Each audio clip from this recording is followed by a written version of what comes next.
जय श्रीराम. श्री ब्रह्मचैतन्य गोंदलेकर महाराज यांच्या प्रवचन या पुस्तकातील आज 7 मेचं प्रवचन.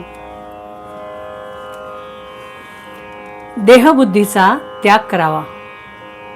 मानाला कारण अभिमान होय. मी मोठा असे मनाने घेतले म्हणजे मानाची गरज लागते. हा अभिमानच भगवंताच्या आणि आपल्यामध्ये आड येतो. हा अभिमान घालवायचा, गुरु आज्ञेत राहणे, त्यांना शरण जाणे आणि त्यांनी सांगितलेले साधन करणे हेच उपाय आहे. पण ही साधने निराभिमानाने झाली पाहिजेत. हा अभिमान फार सूक्ष्म असतो. मी गुरु आज्ञेत राहतो, त्यांनी सांगितलेली साधने करतो, आता माझा अभिमान गेला असे म्हणणे सुद्धा अभिमानाचेच बोलणे होय. खरे पाहता अभिमान बाळगण्यासारखे आपल्याजवळ आहे तरी काय? शक्ती की पैसा की कीर्ती? जगात आपल्यापेक्षा कितीतरी लोक मोठे आहेत, पण मौज अशी की भिक्षा मागणाऱ्याला सुद्धा मोठा अभिमान असतो. मी अमक्याच्या इथे भिक्षेला गेलो होतो, त्याने मला हट म्हणले, तेव्हापासून मी आत्तापर्यंत त्याचा उंबरठा चढलो नाही असे तो म्हणतो.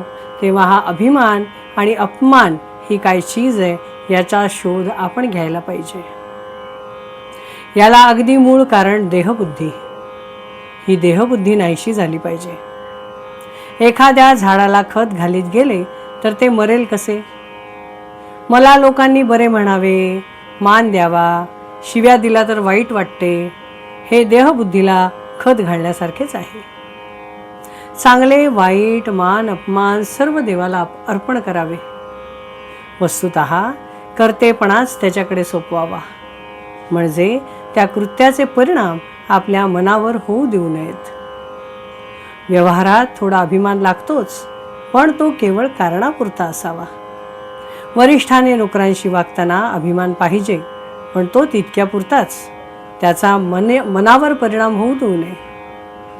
ही देहबुद्धी, हा अभिमान जायला सद्गुरूचे होऊन राहावे. निदान बळजबरीने तरी मी त्याचा आहे असे म्हणावे.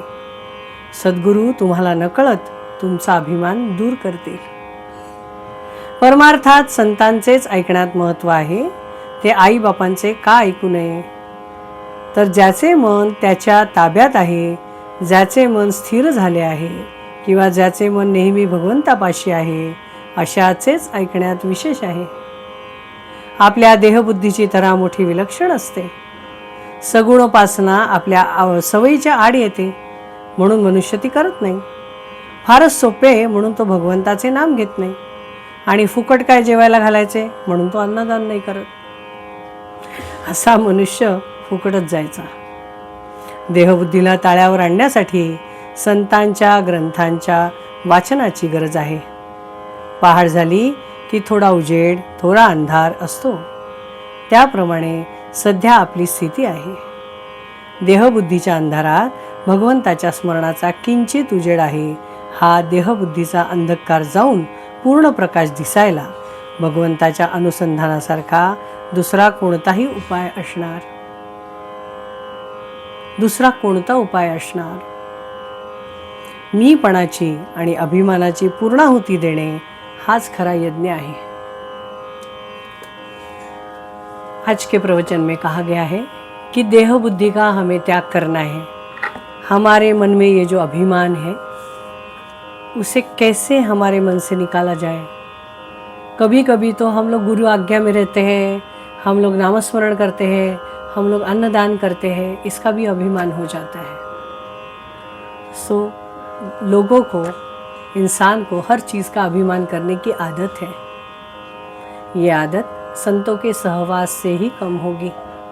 आप झूठा झूठा ही कहिए कि मैं संतों का हूँ, मैं राम का हूँ. झूठा झूठा कहना शुरू कर दीजिए, नामस्मरण कीजिए. संत आपका अभिमान चुपचाप से दूर कर देंगे और आपको भगवत प्राप्ति और परमानंद की जब अनुभूति होने लगेगी तो आपका अभिमान अपने आप ही दूर हो जाएगा. नामस्मरण कीजिए. जय श्री राम. श्री राम जय जय राम.